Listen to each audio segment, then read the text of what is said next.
ก็ไปลุมมัน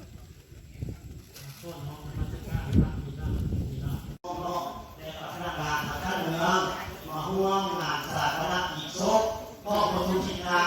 มือนี้เนาะดังนั้นเราก็ทำหน้าให้ครอบครัวหลวงพิทักษ์เนาะทานประวัติเนาะ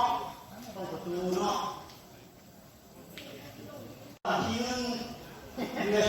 11 ปี2531ที่บ้านสนขามเมืองสนขามได้ยังจันทร์เป็นลูกของท้าวสมทิศและนางเนียมมีลูกพ่วงกัน8 คน 1. ท้าวแจ่มมาถ้าเขาป่วยมาตอนนี้ 2. ท้าวนำถ้าเขาป่วยมาบ้าน 3. นางคำถ้าเขาป่วยอยู่บ้านธนาคาร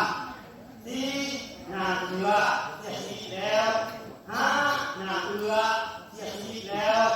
6. ท้าวเรือเสียชีวิตแล้วในธนาคาร 7. ท้าวคำเฟือถ้าเขาป่วยอยู่บ้านป้าอายุได้ยินกันแต่อายุ8 ปีผู้เกี่ยวอยู่วัดสนามเขาเรียนจบป .6 แล้วไปเรียนต่ออยู่โรงเรียนพระประสาทจบเรียนพระประสาทแล้วในสถานครอบครัวเนาะกับเมลูกกับนางทุนที่บ้านก็มีลูกพ่อกัน4 คน 1. ท้าวทุนถ้าครอบครัวที่บ้านก็มี 2. คือท้าวโฮมถ้าครอบครัวที่บ้านธนาคาร 3. นางวันถ้าครอบครัวที่บ้านก็มี 4. ท้าวประชันถ้าครอบครัวอยู่เมืองบริพันธ์เนาะแม่บริ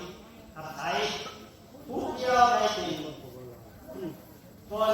ผู้เกี่ยวได้เป็นทหารแล้วเขาเนาะแล้วออกมาที่บ้านงานสามีมีศพเพื่อไว้อะไรในครั้งสุดท้ายก็คือกระทำลูกพื้นไว้อะไรเนาะแค่ลงยาของตูเนาะสภาพคนเขาร่องบ่ไล่มาได้ดอกเราวันนี้ก็เลยเกี่ยวตัวเนาะผมว่าไว้อะไรในดวงวิญญาณของผู้ที่นาถ้ามีผีเนาะที่วัดพระ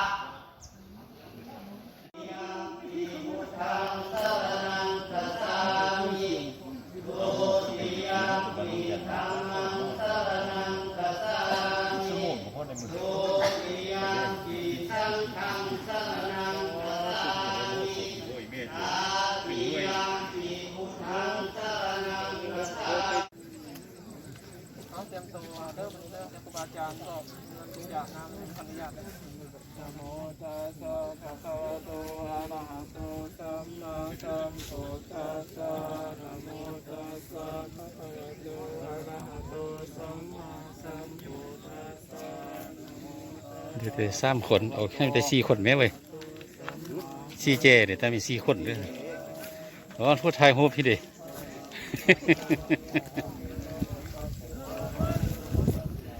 เอาเบิ่งทางไกลๆมันเด็กอะนำสภาพเอานี่แหละไม่ไล่กันเลย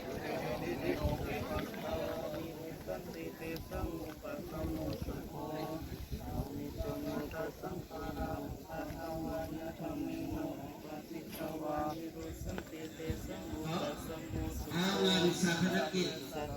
แค่เป็นค่าน้ำค่าไฟเข้าประตูที่นาประตูลำพัง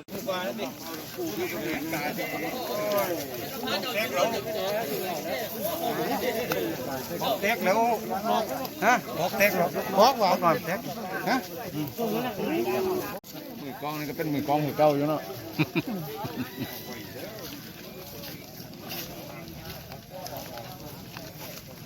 เอาถ่ายไปให้พี่น้องมาเบิ่งอันนี้ผู้ที่โดนคนก็สมาพาควรอยู่บ่มีอีกแล้วประตูลำพูนประตูทิศนาคประตูนั้น ขันวันนั้นแล้วมันกับบอนั่นนั่นสิคือว่าอะไรเนี่ยโอ้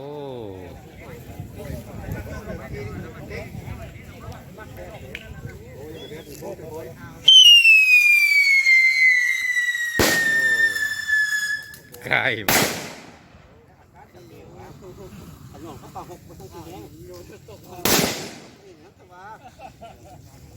ส้มน้ำน้าทำแล้วก็ต่อกันเรียนต้องมาซุปขึ้นเกาเลย